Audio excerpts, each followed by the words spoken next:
Welcome, welcome, welcome. Welcome, first of all, to 2025. I'm so happy to be back in the new year and talking to you. This episode today is a little bit of it's an in-between, as I have been thinking of it. What I want to tell you about today is a change that is coming to this podcast, as well as something we're doing in the Facebook group next week. But I want to talk to you a little bit about we're shifting from one thing to another here. So, one of the things that I work with clients a ton in my business as a coach on in their businesses is trust. So much of the work we do in coaching around mindset and the work we do as business owners to share what we do and leverage our value and charge money for the things we're great at comes down in the end to trusting ourselves, trusting our work, trusting our expertise. And this is the theme that runs through my coaching day in and day out with people is helping them learn to trust themselves as people and as business owners, as experts, as teachers, as communicators, as parents, as friends, as family members, right? Trust is at the core. And so, as I was asking myself recently, what I'd like for this podcast in 2025, what I realized is I'd like to frame it a little differently. So, what we are going to do starting in February and for the rest of 2025 is we are going to do what I am thinking of as the trust experiment. This podcast is going to shift gears, I think, into season three.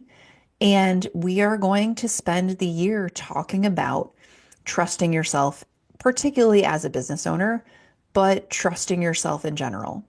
It is going to include, we're going to talk a little bit at the start about how and why and like what that actually means and what the point of this is. Like when we're talking about trust, what does that mean? I'm going to offer you and share some really, because trust sounds like a very squishy thing, we're going to try to make it very practical and tangible in terms of questions you can ask yourself, tools you can use, ways you can show up, things you can actually do that help you lean into trusting yourself as a business owner. I'm going to invite on some of my coach friends to talk about trust and how they help people with trust. I'm going to invite on some clients to talk about, what trust looks like for them and what they've learned. And, we'll see where else it takes us. So the plan will be to really focus on this trust experiment and let that be the theme for the year and to allow it to have the space it needs to be something we all really get to work on.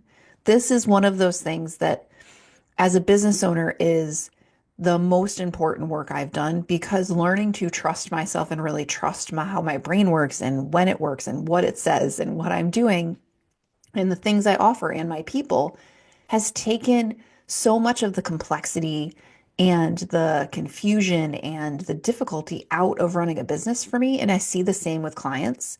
It simplifies so much that you're going to be like absolutely floored by what comes out of it because it really is more simple than we realize when we lean into trust.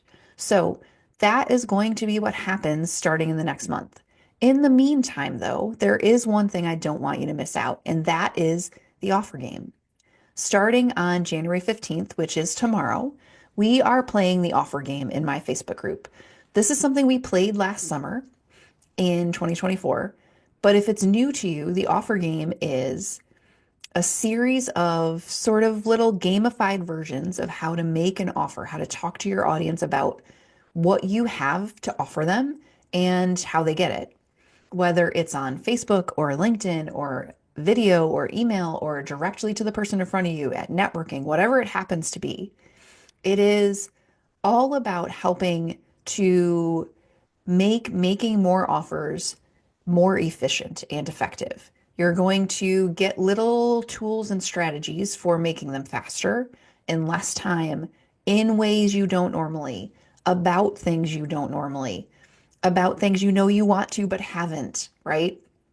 In multiple places. You're going to push yourself to, reach more people and be more visible. And when we make more offers and we're more visible, we get more business.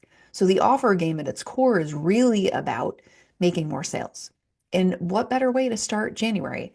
This is something we're playing this month by popular demand. I heard from a whole bunch of people in December and between then and the summer that this was something they wanted to play again in the new year. And so this is me answering that. All you have to do to come play with us is make sure you're in the Facebook group. It is the same name as this podcast. It's called Uncomplicating Business for Teachers, Helpers, and Givers. And starting on the 15th at 8 a.m. every day, there will be a task. And all you have to do to play is participate. And you'll read the instructions and do what it says, and then it'll tell you what to do. There are points accrued and bonus points accrued, and there are also prizes because what better thing than prizes? But really, the biggest prize of all is growing your business and being more comfortable talking about what you do. And if that is what you get from the offer game, then it is doing exactly what it was supposed to do. So, from there, friends, happy 2025. I am thrilled to be back with you. I am really looking forward to talking about trust in this new season of the podcast. And as you roll through January, the core question I'm thinking about right now is who am I becoming this year? I hope that you are stepping towards and into exactly who you want to become. And if you haven't answered that question yet for yourself recently, now's the time. Looking forward to seeing you all soon, and I'll see you at the start of February.